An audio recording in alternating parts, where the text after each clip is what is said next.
just want to talk a little bit about the podcast first. I have some notes just to give you guys like a general idea of what it's all about. I just want to use it as like a way for myself to learn, because I feel like it could be very discouraging for people to like try to go out there and create. You know, especially nowadays, it's hard to get like people tuned in or listening. I guess I'll ask a question, and then usually when I do a podcast with 3 people, one person answers, and then I'll kind of pass the question on to the next person. Who should go first? Oh man, does it really matter? If you guys You can go first. Yeah, you go first. You guys want rock, paper, scissors for it? Sure. You say what you put out first. Yeah, Corey, you say it first. All right, Tyler. Okay. So the first question is, what's like the first thing you've ever created, whether it be like music, photos, video, anything at all? I think the first thing I started gravitating towards was like writing. Like even out like grade school and high school, I didn't particularly love writing, but it was always my best grades, so I sort of just kept at that, and that progressed into like starting my own blog and writing for different websites, and like I went to school for journalism and got a journalism degree. So before getting into anything music, before getting into anything video production, I was like writer first and foremost. It's awesome. Did you get in anything like a screenplays, or is it just like articles and reporting? Later on, I've gotten into scripting over the last like 6-7 years. But prior to that, it was just like creative art, like columns, kind of. It's cool. Max? That's cool. Sorry, I figure like when I listen to my podcasts, my vocabulary kind of like boils down to really basic words when I'm nervous, I guess. So hopefully as I listen. Like either of us, we're both very strong, independent men. True. You don't need no man. We don't need nobody. The question? The first thing I ever made? Yeah. Fuck. I don't know. I mean, like I drew this big thing. You know those back in the day, they had those pieces of paper that would just fold out. And I remember when I was in 2nd grade, I drew a bunch of Yoshis, and they were all racing. It was a big race of Yoshis. It was like 12 feet long. One of the first pieces of art I ever made. I was obsessed with drawing Yoshis and guys who had like 10 snake arms. One guy, you get always on long paper, long, very horizontal canvases. Kind of reminds me of I used to do like the same thing, but with Daggett from Angry Beavers. Yeah. I was cooler though because I did it with Yoshis. Those are way cooler than Angry Beavers. Yeah, that's a way better answer than me. And I in 7th and 8th grade, the GATE class at my middle school, they had like a video production segment where everyone was using iMovie, and I was doing like, I was just going fast and making stupid shit that is so terrible, but like documentaries on Lord of the Rings and all those Matrix fights, you know, that everyone knew when you were learning what slow-mo was. Like that multi-camera SLR setup that was like humongous at the time. Yeah. I was killing it, and then now that's what I do. True.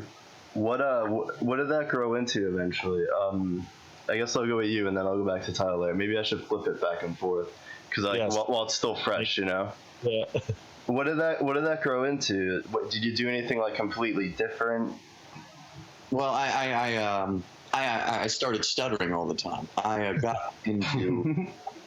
I kind of dropped video just as like this weird thing I did when I was 12, even though I really liked it. I was kind of into it, like, you know, I torrented, or not torrenting, I think it was P2P back then. Well, I mean, I guess it's the same, but, you know, like LimeWire and shit. Or MIRC. Is that what it would be called? That was like the first one, yeah. I'm not that old. Oh, okay, sorry.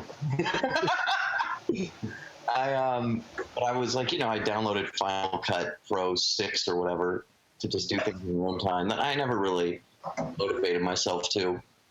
And I was doing theater a lot in high school, but for some reason, our high school had this video class that I ended up going back into when I was a senior. And I just kind of like, oh, this is what I want to do. I want to edit videos. I like spending more time in the lab, just learning how to green screen and all that shit. And that transferred itself into a career because I just kind of became a jack of all trades with images. And that's what got me my original work doing stuff at The Onion and then with Adult Swim web projects, making pictures and videos fast.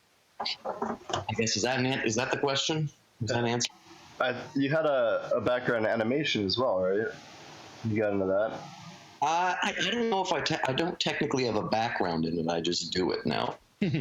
Sure. I have a background in expanding my technical vocabulary. Yeah, I find that's sort of how it happens. Is you just start doing something new, and now that's part of your repertoire. I mean, it's not like there's that fucking Ira Glass thing where it's just like you're gonna make things that suck, just making them because you'll know it if you know it sucks. It's like you just kind of delve into every art form and just watch things. Yeah. Make you know what you like, and then if you have like a little bit of your toe in some technical aspects, you know enough kind of to direct people who are better than you, and then it works out. I like that. I always think about, just like what it takes, because like I said, it is very discouraging to start. When you can't really get people to look at the stuff that you spend so much time to make. Yeah. And that's part of it, though. It's just more, in my opinion, the more darts you throw at the dartboard, the higher your odds of a bullseye. Yeah. Yeah, sure. And your best thing might get no views, and the thing that you hate and put no time or no effort into will be the thing that blows up. That's just it's like the most. Oh, did you lag out or did I lag out? Yeah, you're talking and then it just kind of went and then it stopped. Yeah. I think I was just saying that nothing really matters. True. And just do your thing, make what you like, and just hope for the best. And that's it. Just do as much as you can. And we've probably both seen enough stuff that are like ad related to know that advertisers just pour money. Most of the things people are spending lots of money on advertising on, sometimes you just never see. Mm-hmm. Just because they're doing the same thing. They're just throwing a bunch of fucking no easy way to understand it, which is why I always got pissed whenever my mom would get roped into like SEO people trying to help her small business. Yeah. Just odd scam.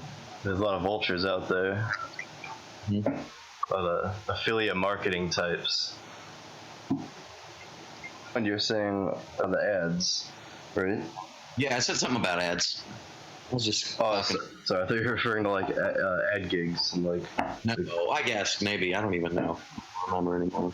I mean, that's the goal, right? Because like you create content. If you're like creating content for yourself, and you're not working for a company, then the only real way to do that in a sustainable fashion is have companies like invest in you to create content. Mm-hmm. Which is sort of like, that's sort of where I'm at right now, is I'm just making a bunch of shit and like hoping I get some knocks on the door. Yeah. But it's a real crapshoot. Yeah, makes sense. Like my brother, he started out, he went to Berklee College of Music in Boston. It's like the biggest music college in the world, expecting he'd be a composer and film score. And now he does he edits sound design for his like Nickelodeon and stuff. Oh, cool. I actually have my buddies right next to me. He's staying at my place. Went there also. It's awesome. He's literally asleep on the couch next to me. What did he major in? I think in engineering. Sound engineering. You did sound engineering? Yeah. Music production and engineering. Music production and engineering. Yeah, that's what my brother took, and then they changed it. They changed the name of that course, I think, or it used to be called music synthesis, I think. What's your brother's name? Jay Palizzi. Do you know what Jay Palizzi? How old is he? He's 30 now. Oh, he's 30. He's older than you. No. It's alright. No, I got a 25-year-old here. I Or think, you should apologize for that question. I think we're all around the same age, right? I just turned 29. You guys have the same birthday, I believe. Yeah, we just connected that dot. Bonded so hard. Yeah. I'm 20 days behind the game, I guess. Oh, shit. First. Maybe 28 then. Little baby's not 28 yet. Drink your Capri Suns, dude. Yeah, I was the best at school to get those things open. Everyone else was like, they just couldn't do it. The trick we always did was, and everyone probably did this, we'd shove it in the bottom for some reason. I don't know why.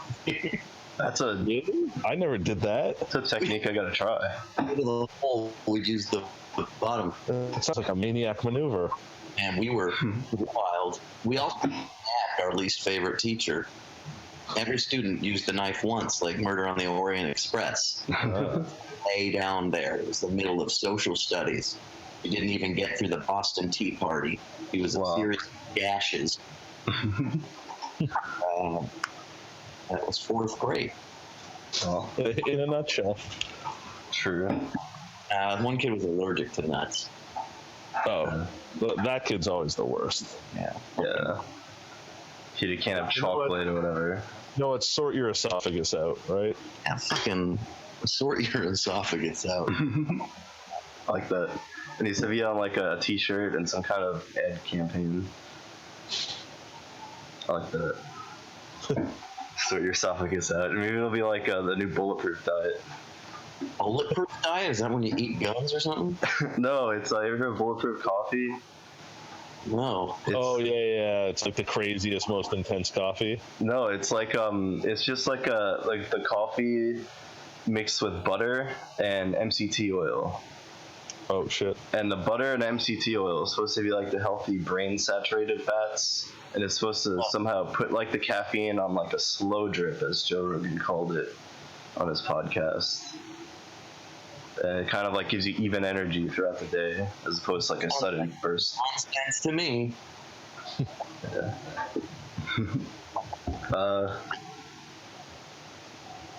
Just trying to think of a way to segue to this, my next question, because it's like, No, fuck it's so good. Just ask. yeah, I feel like I learned a lot on my first podcast that a natural conversation and having a bunch of prepared stuff, they kind of conflict each other a little bit. Yeah, I feel like, I mean, interviewing was even one of the parts of like my degree where I find it's good to have prepared questions and prepare to ask none of them and just let the conversation go where it goes, but also if there's like a lull, then you have the next thing to go to.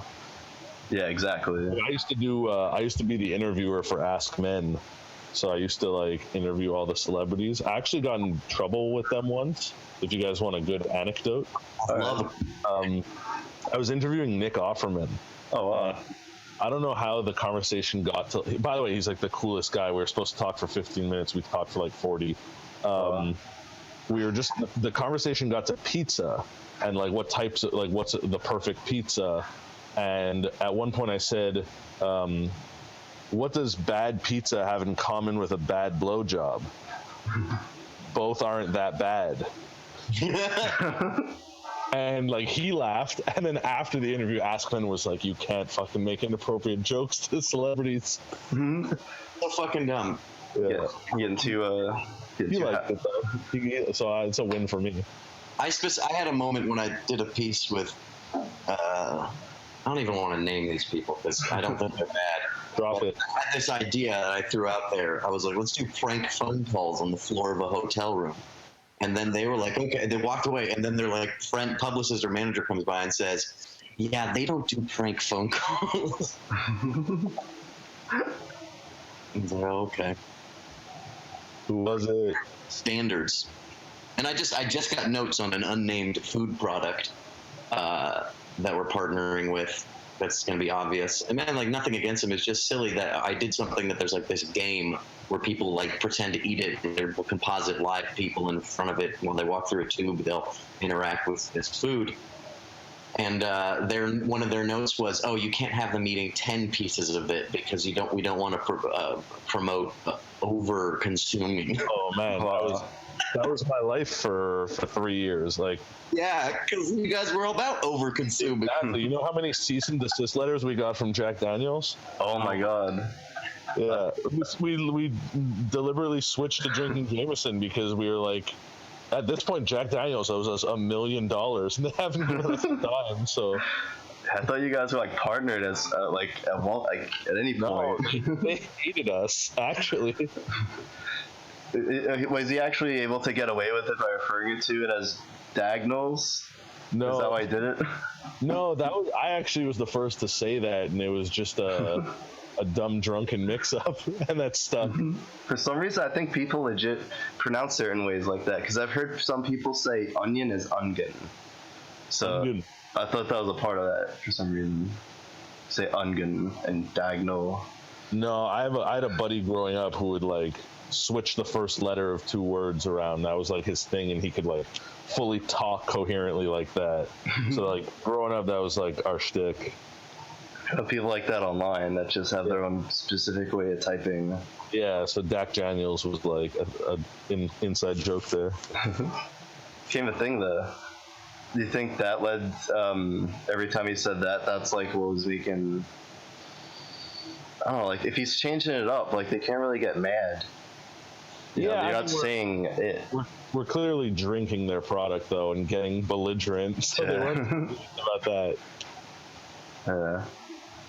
Advertisers, they're crazy. A lot of people are pulling out of YouTube now, right? Yeah, like that was part of my job there was like the product integrations, and it's crazy what some companies like, A, what they pay, and B, what they want. Yeah. Is wild. Like we would do, I mean, I'm not there anymore, so I don't even care to like divulge their information.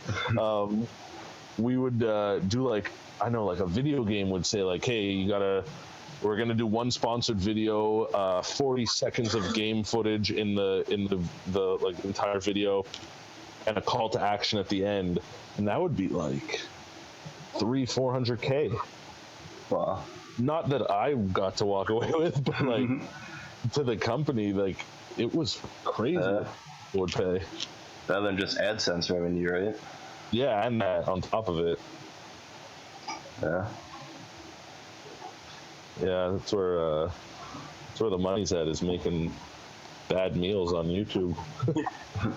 True. And just sponsorships, right?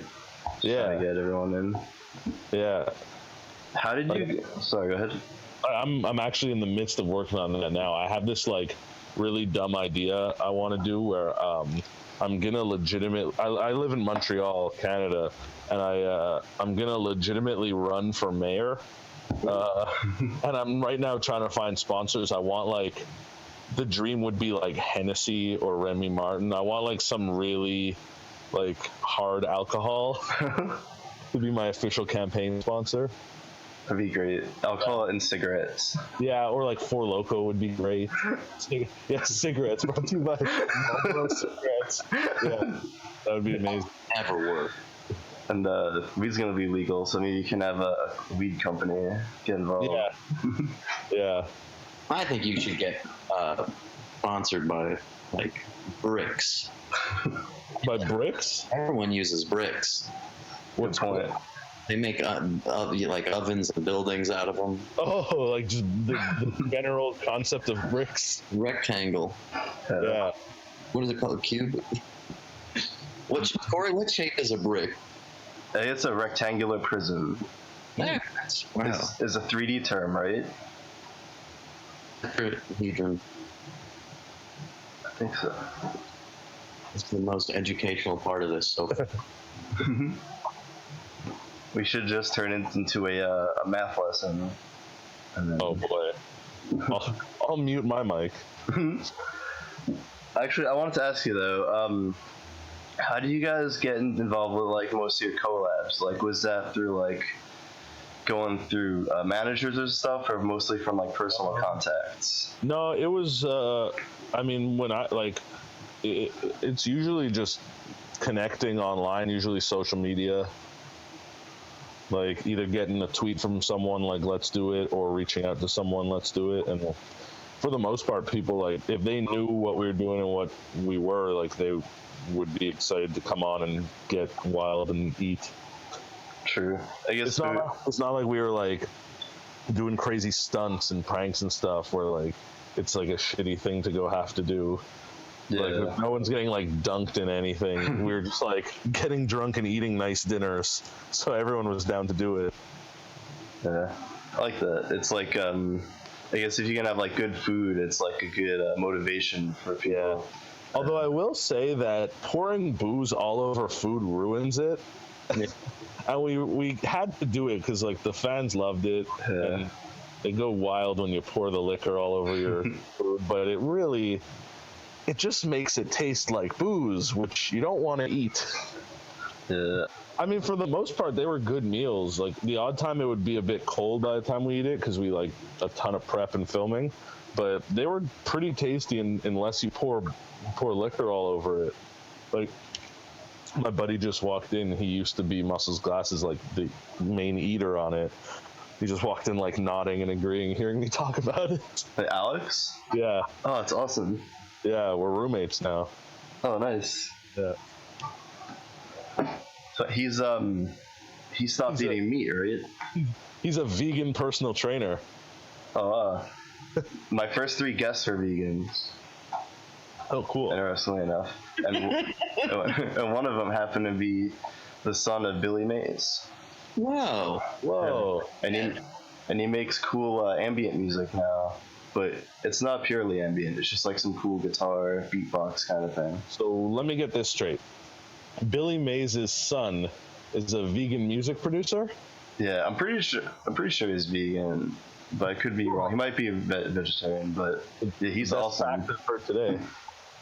Yeah, my second podcast, I had him and this cool guy named Skytree, who's worked at like, Alex Gray, the psychedelic artist. No, I'm not that cool. They're all part of like the whole psychedelic ambient community. Bunch of hippies. It's like a That's cool.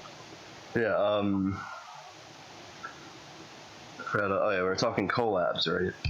Yeah, collabs. Yeah, for the most part, it was just people. Shit, I think Social. Oh, never mind. Back. I lost audio temporarily, but it's back. Now you're back. But yeah, that's how like this podcast came about. Asking both of you guys.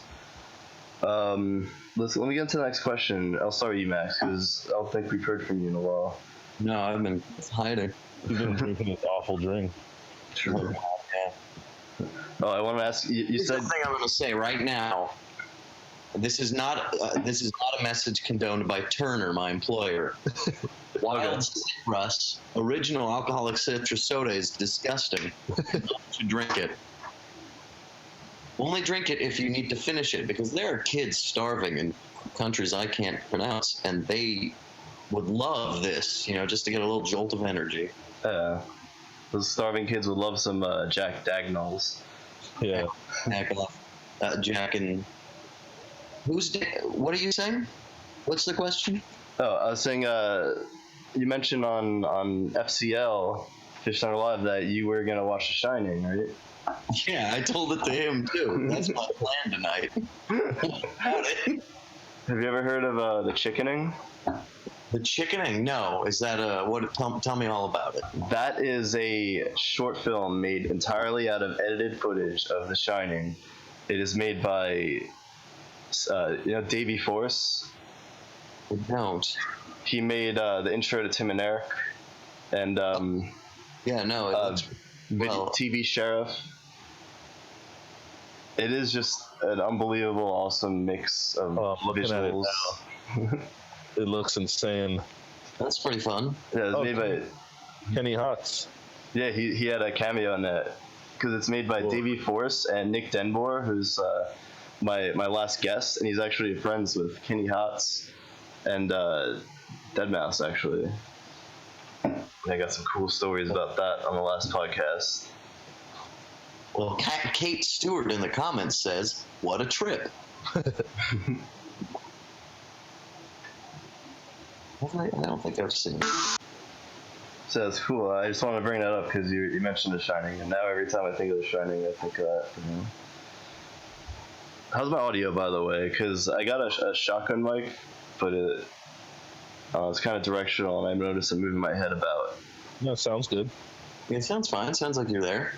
I don't know if it sounds like a shotgun mic, but that might be Facebook. Yeah, I got it's like a shitty XLR to 1/8 inch going right into the PC. I probably shouldn't be doing that. No, man, you should be doing anything you can to be making your own content and pushing yourself as a content creator. Yep. Exactly. Gotta be making wheeling and dealings, making stuff happen. Mm-hmm. Which actually is a perfect segue to the next question. Oh wow, good. What did you do that you feel resonates the most with people, and why? Me? What do I do that resonates the most with people? Yeah. Fuck, I have no idea. I can't gauge what people think or don't think, and I think I've given up on it. I mean, I know some things are relatable, and nonsense like that, but I don't know. It's always surprising. I think like a lot of people sometimes like things for bad reasons too. Yeah. Like, I mean, it's really easy to do something stupid and edgy that a bunch of people I don't agree with find empowering for their narrow-minded viewpoints, which I guess is a trendy story as to why Dave Chappelle stopped, right? He saw, like, he wasn't getting the money he wanted, and there's some sketch where he saw some white guy laughing way too much at a joke. Yeah. The story I've heard, who knows if that's right. I don't know. I've become more and more. I've always been self-involved, and I feel like I've pushed it more and more to just channel every neurosis and fear I have and just explode it and push conflict and yelling and vulgarity and just anything that it just feels uncomfortable. So I don't know if it's resonating as much as people being drawn to it. That sounds pretentious, but I feel like that's what at least I'm going for. I got you. Do you think you have to kind of push yourself into like a certain box in terms of like how you like being a character and not going outside of? I probably should, but I don't think I do. I mean, I'm in this weird, unique position where there's people above me for the most part like what I do, even if it's niche, you know? Yeah. And Dave and I have this cartoon we've been working on that's gonna go on TV and YouTube and all that shit, and we gave it to Lazo and Harrigan, and there was like no notes for 5 episodes of a cartoon show. Wow. Which is a very spoiled position to be in. Yeah. I just made it, and he's like, "Yeah, make more." So that's fun, and it's very true to me in a way that it's just like a mumbling mess, and it's simple and stupid. And I think some people are gonna like it, maybe. Anything you can say about it? Maybe it's like a soap opera, maybe, but not really. And then it's dumb. I don't know. It's Animated? Adam. It's animated? Animated, yeah. Adam made it. Yeah. Adam. Good for Adam. It was taken from this thing Dave and I did it on the Crossword show last year that Lazo told us to animate. It was like just 8 minutes of us pretending we were in a soap opera as a narrative experiment with this guy who called in on the phone. And a lot of us describing what we're doing, and now I'm stabbing you. And no, shut up. Now it's my turn to talk. And so that kind of just became the aesthetic. Is it's just like a real talky, mumbly, like natural cadence. I tried to bring a lot of people in who weren't actors because I don't like working with actors. And just editing the parts that they sound like. Because there's so much shit. I think I was just watching last night this new, even an Adult Swim show that's coming out, where there was just a voice actress who sounded like every other fucking voice actress in a cartoon. Everyone just sounds the same. Yeah, definitely. Yeah. So I've got like the lunch lady, the cafeteria lady in our office plays a role. And she's just, it's great. It's so authentic, especially when it's loosely scripted. So when people speak, like they add this flavor that's uniquely them, and you just cut out the parts you don't like, or edit together to make it dumber. Kind of like what they do with the interviews in Space Ghost, except every character's like that. Sure, a lot of people are very selective. Instead of finding the best takes, they go specifically for the worst takes, right? Yeah. I don't think they're bad takes. Or like something that the average director would be like, yeah, not for it, yeah. I feel like you've got a writing background, and I like writing too. I love story, I love writing. I just feel like every time I write dialogue, I hate it. And I'd rather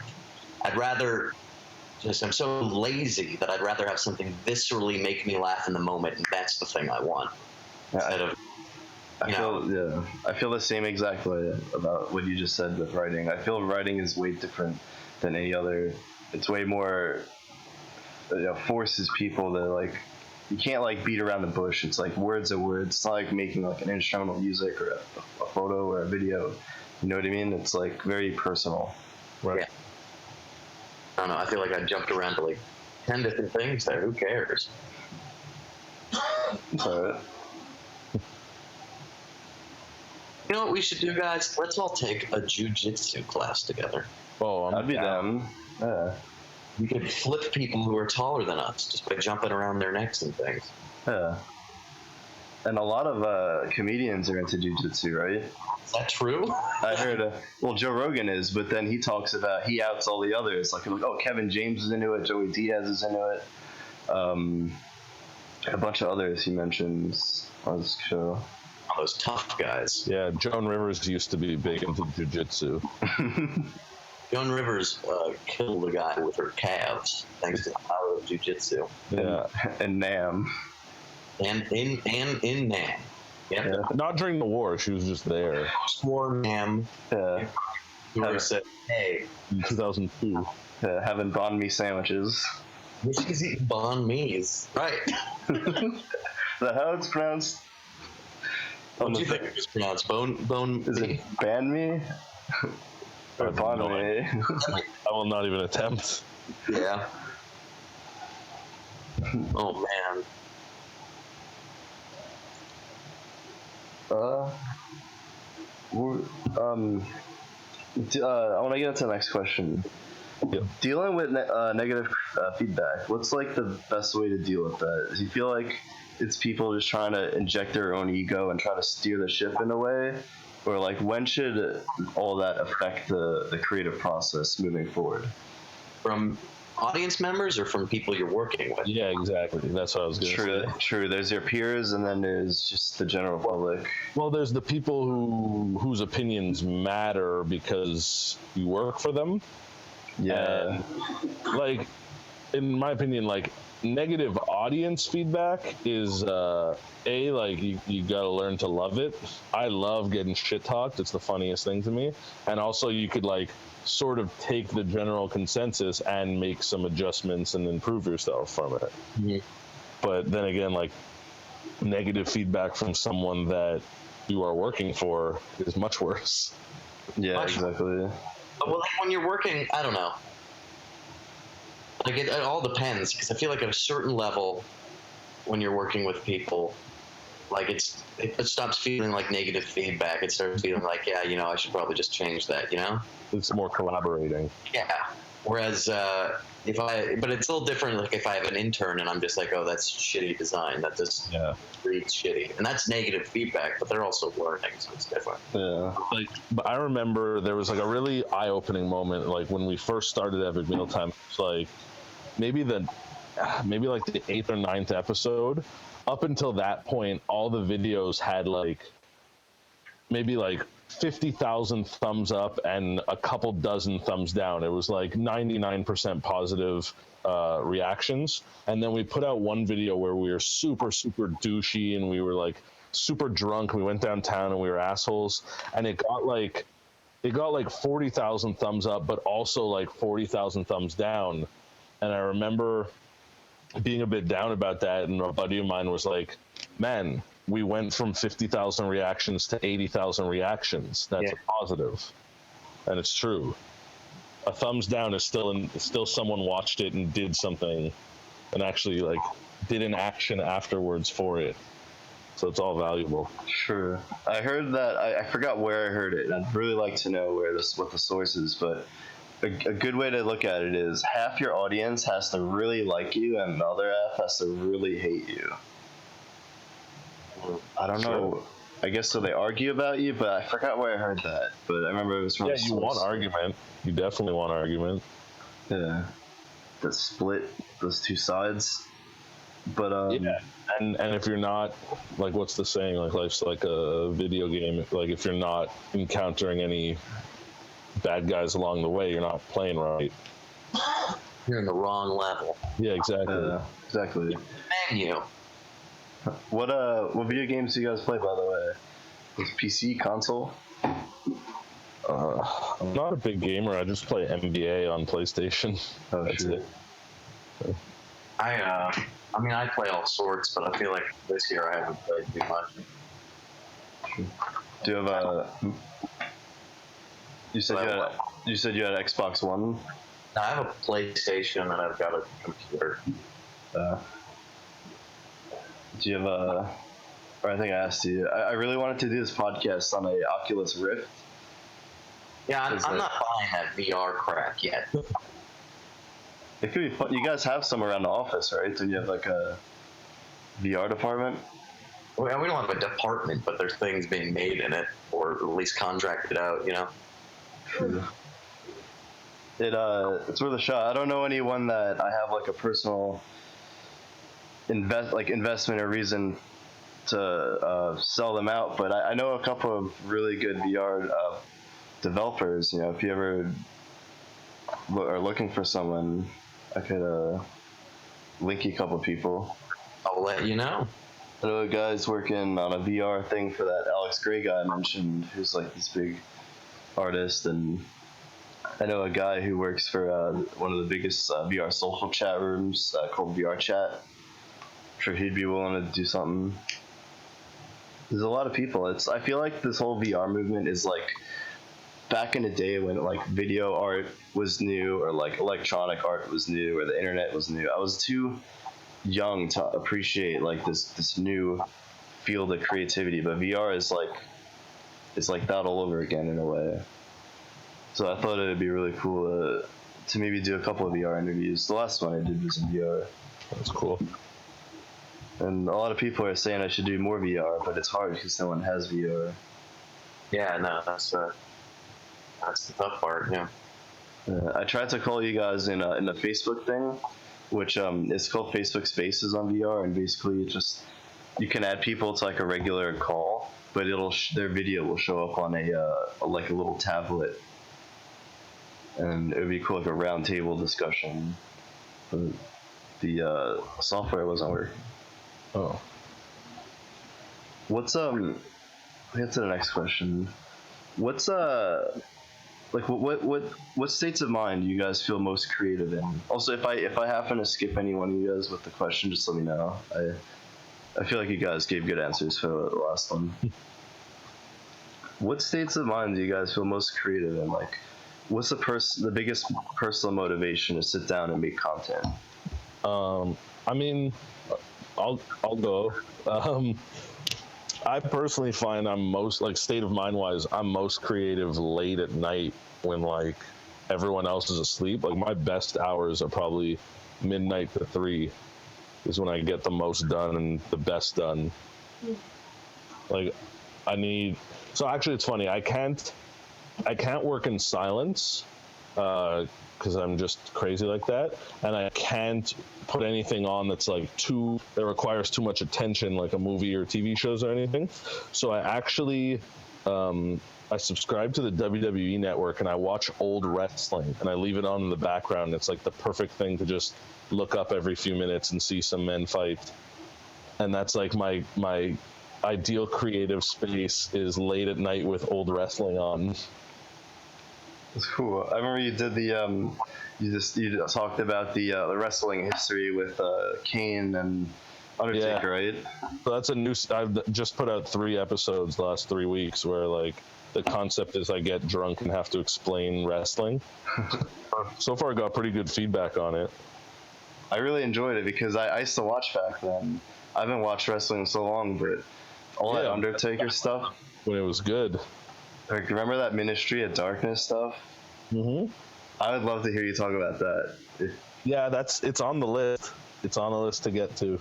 I remember I used to have arguments with my brother. Like, I think they got like The Rock involved at one point, and then I was like, "Why isn't Stone?" I was a big Stone Cold fan. I was like, "Why isn't Stone Cold just kick everyone's ass?" My brother's like, "He's not even part of that story. Why would Stone Cold come out of nowhere?" And then they did that whole thing with the robes, and then he took the robe off and it was Stone Cold. No, it was Vince under the robe. I thought Stone Cold came out of nowhere at one point. Oh, maybe, and then he like beat them all up. Yeah. Oh yeah. That probably happened. Yeah. I think that's just an example of execs being maybe like throwing like, oh, people like this guy, let's work him here, and just kind of carefully maneuvering stuff around. Yeah. Ministry of Darkness. Now I'm reading about it. It was so ridiculous. They did like the fake sacrifices. I was rewatching one of the videos where they were like, they had like the fake knife trick where it's like, it's got like the blood tube or whatever. It just looks like he's drawing red all over the guy's chest who has like no reaction to it at all.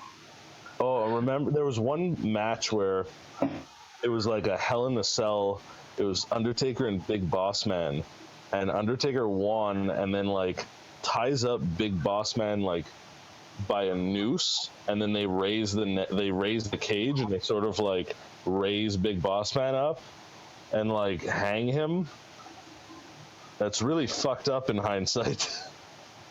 Well, like there's some weird things in wrestling, but that's murder. yeah, they're really reckless. Like, It's undisputed murder. wait, so what happened exactly? They like tied up. Hold on, I'm sending you guys a picture. I gotta see this. So you understand what I'm referring to. They tied up Big Boss Man after a match and raised the cage.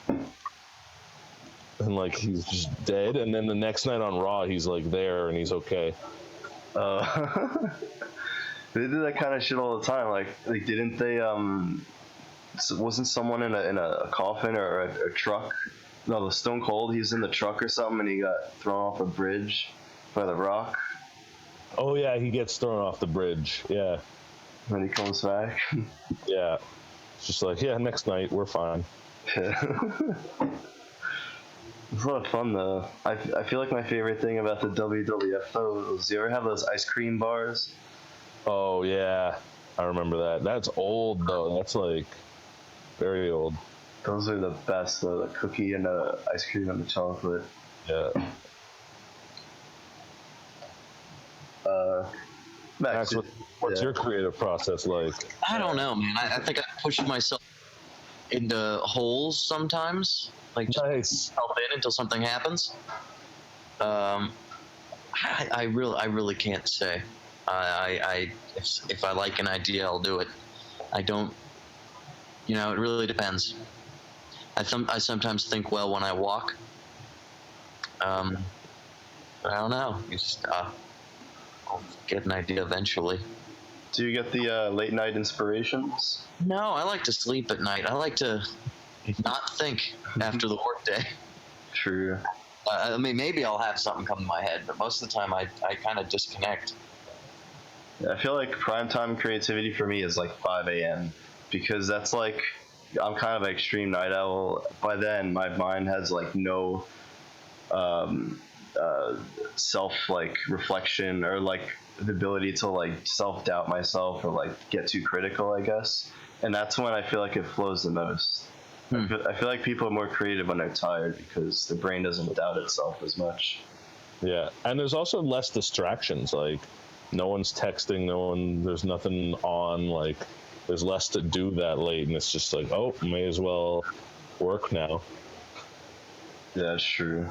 Unless that's just me and I'm easily distracted. I am too. I'm a proud ADD person, I guess. Yeah.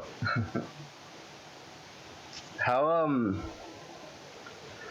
how should people like start out? You know, like how should they brand themselves when they start out, or try to develop a following or a community? Just be real, be you, do good shit, work hard, make a lot of stuff. Yeah. And don't try to do what a lot of people are doing. I mean, that might be successful, but I fucking hate that. Yeah. Yeah, like the trends. The ability of tools has just created, there's so much redundancy because it turns out a lot of people just do the same thing. Mm-hmm. Exactly. I've been getting into 24/7 music streams because I make music but no one listens to it. Me ever. too. Yeah, you rap, right? Yeah. I want to get into that. I want to ask you about that. I just want to say real quick, get into like the trends. I do this 24 stream where I have like over 25 hours of music. I have like 4 days total of music that I made, but I selected it down to all the best ones, and I try to do this stream of just like chill stuff. But all the streams that actually get views are like, it's this thing called Simpsons Wave, where they have like a GIF from The Simpsons with a VHS filter, and then they play lo-fi hip hop. Yeah, that's the rage. Yeah, those lo-fi hip hop. That's so weird. Like, I had a friend the other day come over who's 20 and told me that, like, a really popular thing on Twitch is they watch Mr. Rogers. Really? And, like, comment in the comment section, like, when he goes to feed the fish, they go crazy and everyone yells, like, feed me, as if they're the fish. What? Like, weird, like, dystopian world we live in that, like, the kids these days watch Mr. Rogers online together. That's crazy. I thought it was. I used to watch him every day in college. Yeah. In the common room. Little ritual. It's inspiring. I think a lot of positive stuff in there, man. Oh, a lot of good stuff there. Messages. He had a guy he had a clown face on, but he has to explain to Daniel Tiger, actually, I'm sad under this face because he recently worse. You know what I was thinking about the other day is, remember Fred Penner? No. Or was he a Canadian thing? He might have been. Sounds familiar.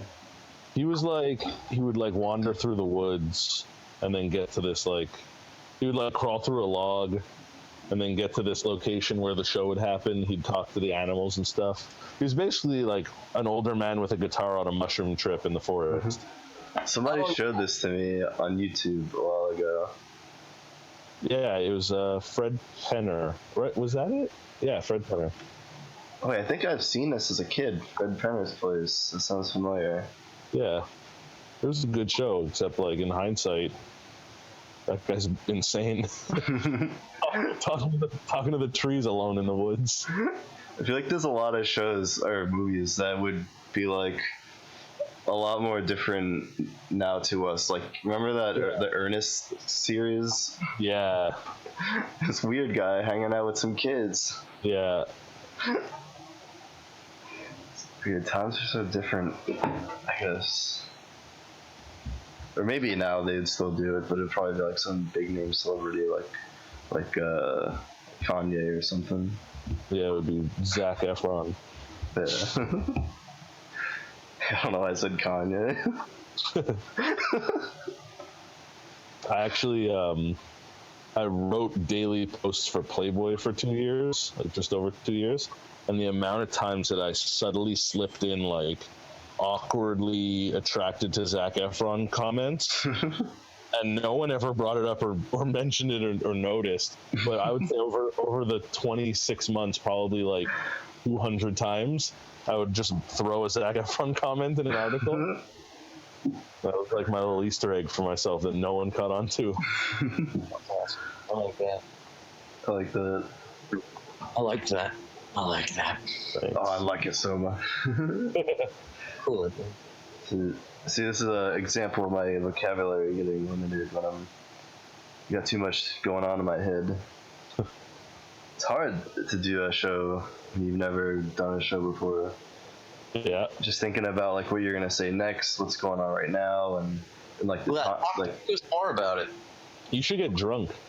I thought about it, but I wound up taking some, onit.com, the Alpha Brain people. No. I have no sponsorship from them yet. Wink, wink. But don't say their name. Yeah, I won't say the product name. I'll bleep out when I said the company name. Yeah. It's like a blend of like niacin and 5-HTP and stuff like that. Okay, cool. So yeah, I got through all the questions. Now it's kind of like a free for all. I have a question I've kind of been wondering about. I don't know how much you're allowed to say about this. This is the max. I don't know how much you're allowed to say about this, but what's your personal take on Sam Hyde? Oof, I don't know if I'm allowed to talk about this. I'll say that I feel like there's only two of us in the building who enjoyed things they were doing. I think he made a lot of mistakes and handled himself shittily. And I think it's a bit unfortunate because I liked some stuff. But then I've had some people tell me, oh, it's completely wrong to even like any of it. But the guy in charge likes some of the stuff. And I come from, I'm similar age, similar just dumb, confused white boy background. Though I'm not the same politically as him, I feel like I understand the aesthetic background, like being internet-y kids. Yeah. And there was some cool, like, cinematic moments in the sketches, even when they were, like, being low-key racist. There was, like, some cool set design and, like, camera work and editing that I hadn't seen in other stuff that just kept me engaged. Yeah. They remind me a lot of Whitest Kids, in a way. Oh, they were great. Yeah, I think Whitest Kids was really funny when I was 14. I think there was, like, as much as some people really disagree with me, I think there was some artistry, at least in, like, whatever the team that put this shit together is. I mean, like, I had a girlfriend at the time, like, who couldn't stand some of the sketches, but there was some shit we'd watch together and we'd just be drawn into. Like, there's this thing they have online where Charles, who's, like, literally, he's fucking batshit. He's crazy, and he's always saying, like, tranny jokes all the time, because he does a bit where he's, like, behind this fire, and he's talking about where you should hide your gold. And it was fucking great. I love that. I thought it was so interesting. So, yeah, I don't know. But I think he dug his own grave. But, I'm not an expert. I have no real context on exactly how every decision was made at every single time. And even if I did, I probably wouldn't talk about it. True.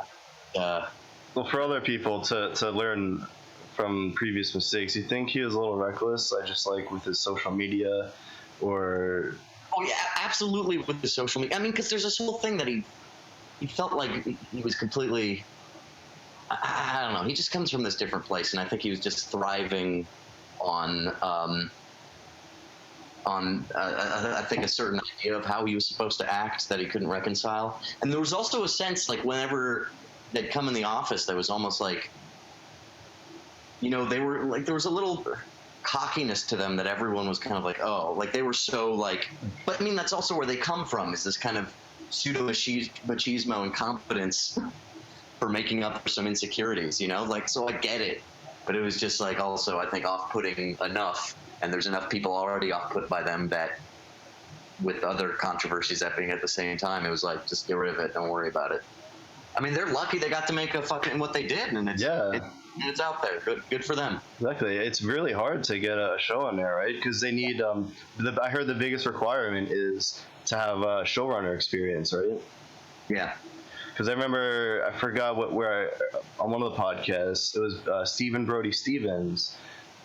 All right, he said that he had a show, and he had I think Zach Galifianakis attached to it maybe, and he said he got it.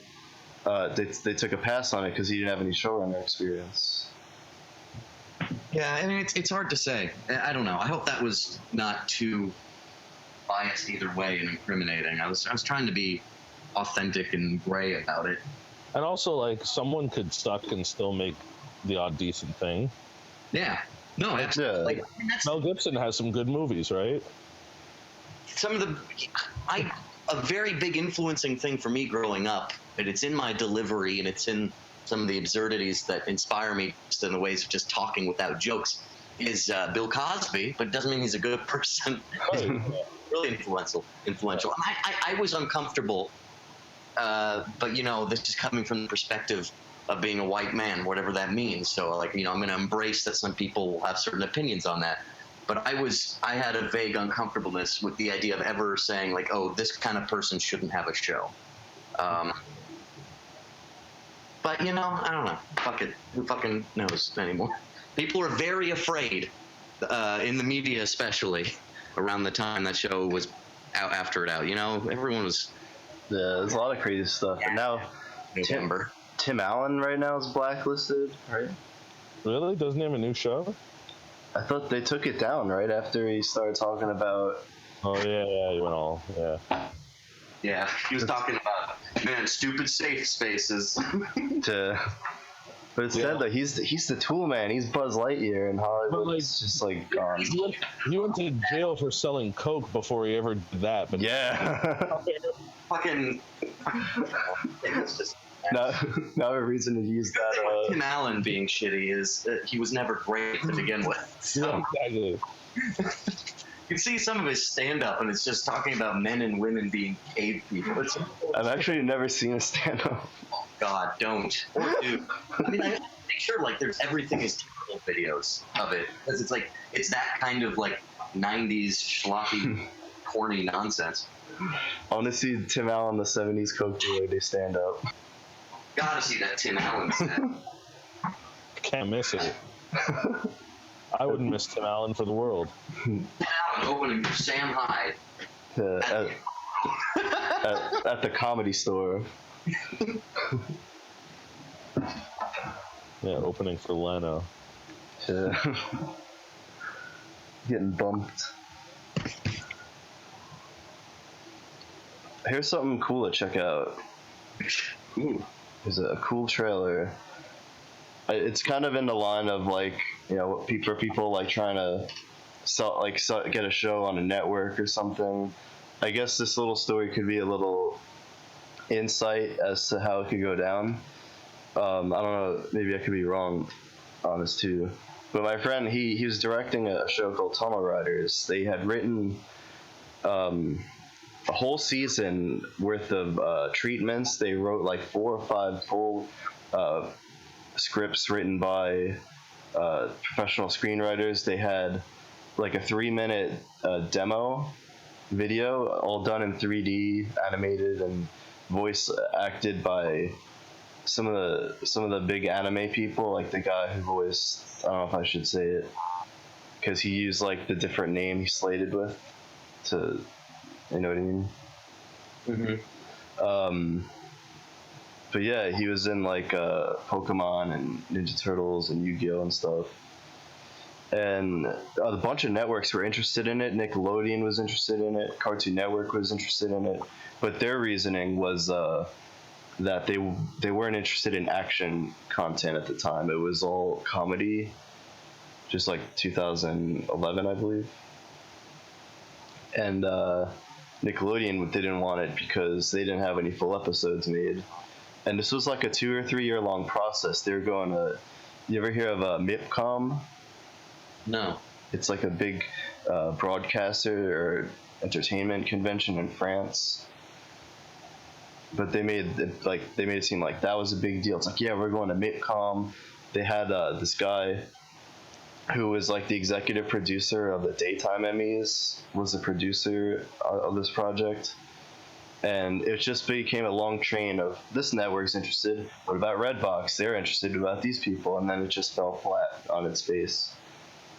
And hold up, excuse me, guys. I'm getting a phone call. Let's figure out who it is. Hi, this is Max. Hi, who's this? This is Max. Oh, wrong number. Just kidding. Well, I'm in the middle of something. Can you call me back? No, I can't. But fine. Okay. Sorry. I realized I knew who that was. It was an unknown number that I didn't, but now I know I knew who it was. I never answer an unknown number. I always do. I'm always excited. Oh, really? Well, I'm like, oh, could this be an emergency? Yeah, then someone whose number you have call. But then you would have their number if it was someone you cared about saving. What if their phone's dead? Yeah, Yeah, I mean, it still wouldn't. It would. Oh, you mean like it was a number that you didn't recognize? Yeah. Oh, I thought it actually said like unknown caller. They block it out. Those I don't answer. It's unknown. It's Fort Lauderdale. It's like, wait a minute, I know some people in Florida. Uh-oh. Right. Sorry, that was rude. I'm sorry. I was just thinking. I wanted to ask Tyler about your hip hop. Yeah, I do that sometimes. When did you start? Probably at like 14 or so. I started recording at like 17, and I actually haven't made anything new in like a solid year, and I'm excited. Tonight I'm going to the studio to make some stuff. Yeah, trying to get back into it and actually like put some stuff out for people to hear, because I probably have 200 songs in my iTunes that are 90% finished and never completed. That's awesome. So do you make the beats for them too, or? No, not really. It's like the odd time, but I'm terrible at it. Like I have a lot of really talented friends that do that. So, What kind of beats do you go for most? Like hard gangster or like playful? I don't really have like a distinct style. Definitely like I like a heavy bass. I like anything that stands out to me as like different. I don't like anything too run of the mill. If it's like unique but also a good like vibe, then I'll like it. That's cool. I think who's really good for that. I don't know a lot about hip hop, but I think who's really good for that is Flying Lotus, or I've heard some Tyler the Creator stuff where he just Yeah, does I love Tyler the Creator. He's great. Yeah, I heard the song, I forgot what it's called, but it's in GTA 5, Garbage, I think. Garbage? Maybe? Is it new? I'm not sure. Let me look that up. Sounds like good style. He would have a song called Garbage. Yeah, he might have done it for GTA 5, but I'm not sure. Oh yeah. I want to put out an album and name it Dr. Dre The Detox. What's the inspiration? Because that album like was supposed to be Dr. Dre's next album for the last like 15 years. People have been Detox, and it never came out. So I want to just put out Dr. Dre Detox. And then you should have a song on there called Carnival of Light, because isn't that the Beatles song that everyone's been... Oh, really? Yeah. Perfect. And I don't mean to put you on the spot on this podcast here, but I'm pretty good at making beats. If you want to hear some, I could email you some. Yeah, I'm down for sure. I'm always down with that. Part of the motivation for this podcast is since I was a really young age, I just make stuff. You know, I have like literally almost 1,700 songs in my iTunes playlist from 2005 of just stuff, and I'm just like, why do I even make this?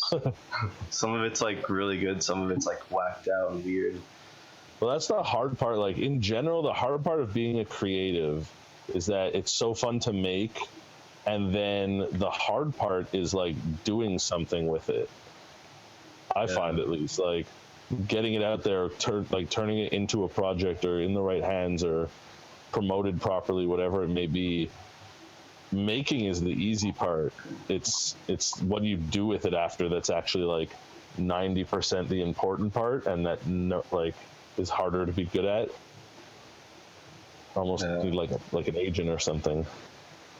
I guess it's all about how it's all presented, right? Yeah. I guess I don't know. I used to do a lot more technical stuff. Like I used to I had a lot of experience as like, not a lot, but like some experience doing like grip work and lighting, and I got some sound stuff, recording sound on set.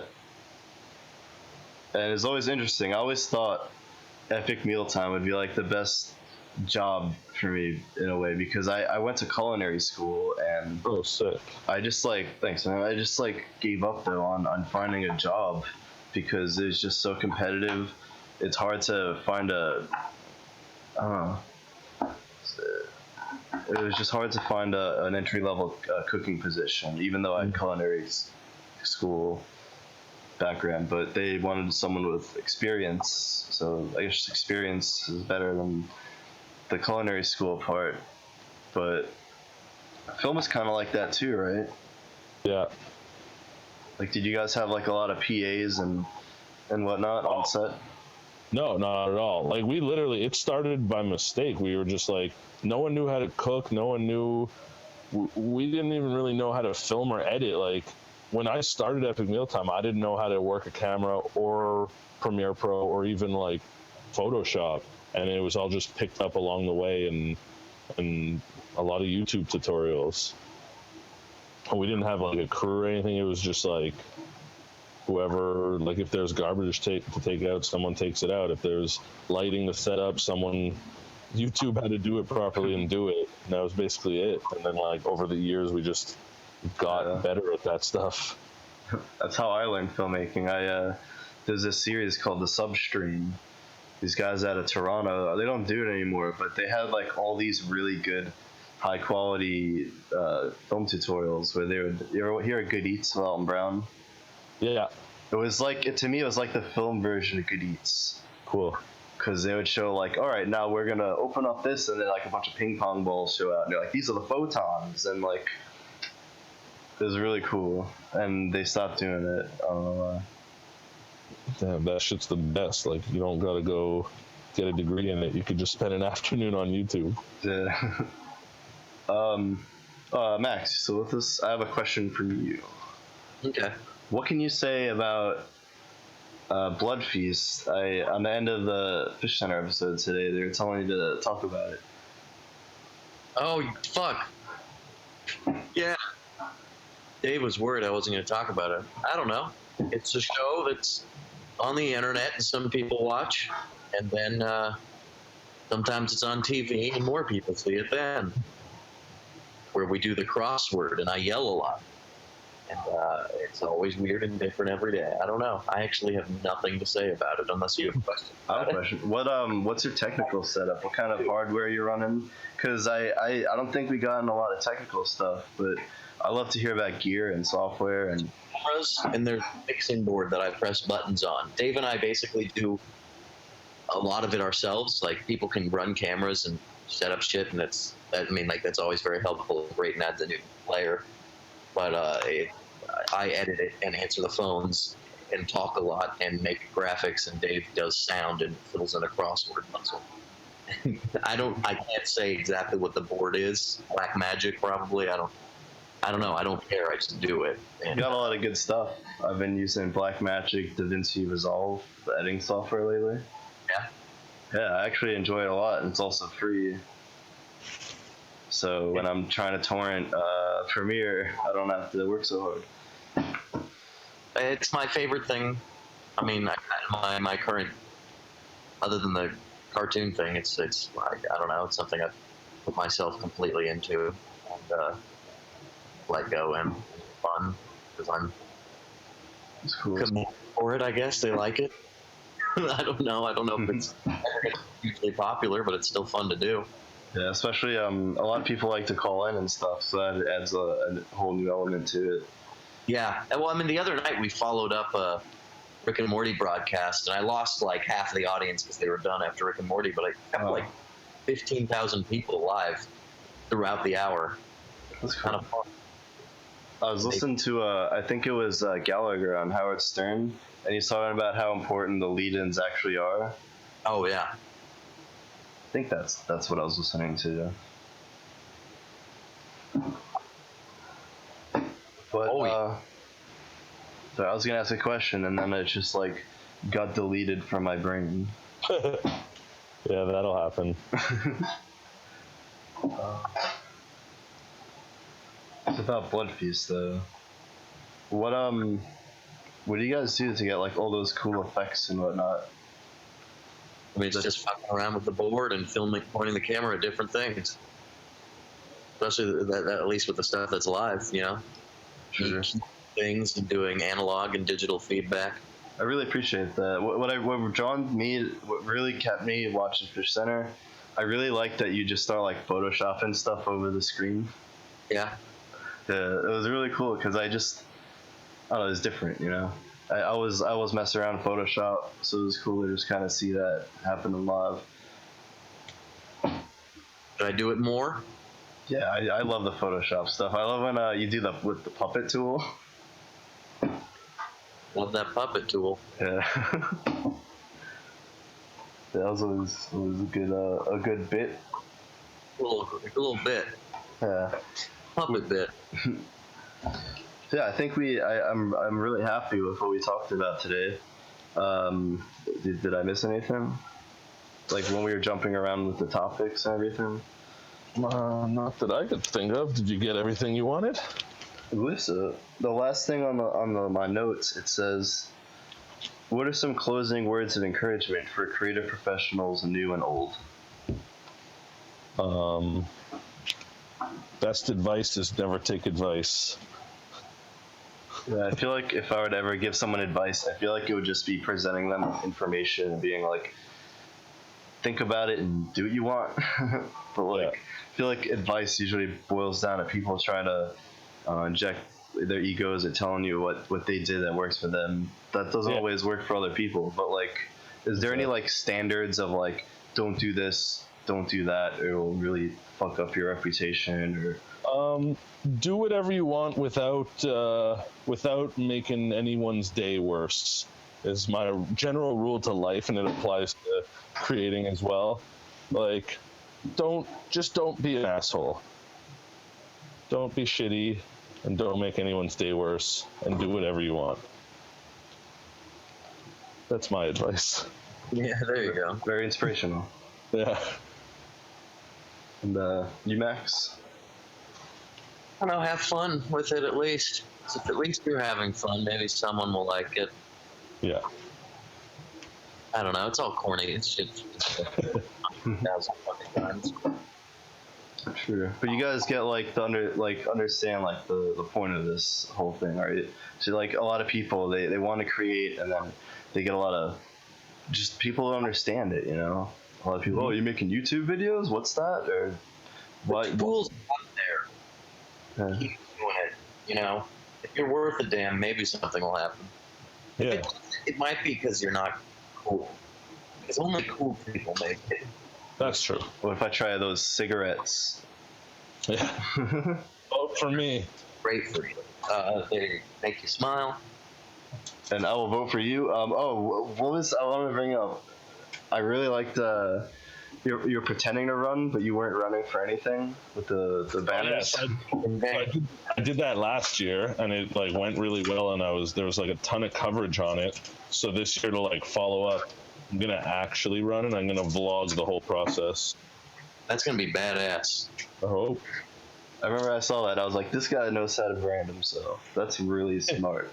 And everybody was like, "Oh, like what a shame. I wish you like had something to promote or like some sort of call to action. Like you literally just put up a sign with your face. There was like nothing promotional about it." And I was always like, "No, that's the point. Like if I was trying to do anything." Did I lag out just now?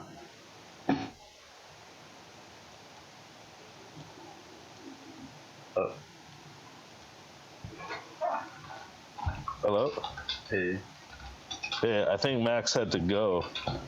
Yeah, it's weird. For some reason, my internet it just like goes down sometimes. Yeah. It might be my router. It's the old router. Anyways, I think we were pretty much wrapping up, right? Yeah. I know Max had to go. I gotta run too. I gotta be somewhere in like 7 minutes. So we did the closing statements. Yeah, thank you so much for being on the show, man. Man, appreciate for it. having me. Much appreciated. Thank you. Oh, no problem. And I'll message you some beats if you'll. Yes, please do. I would love that. All right, sounds good, man. Take care. Have a great night. You too.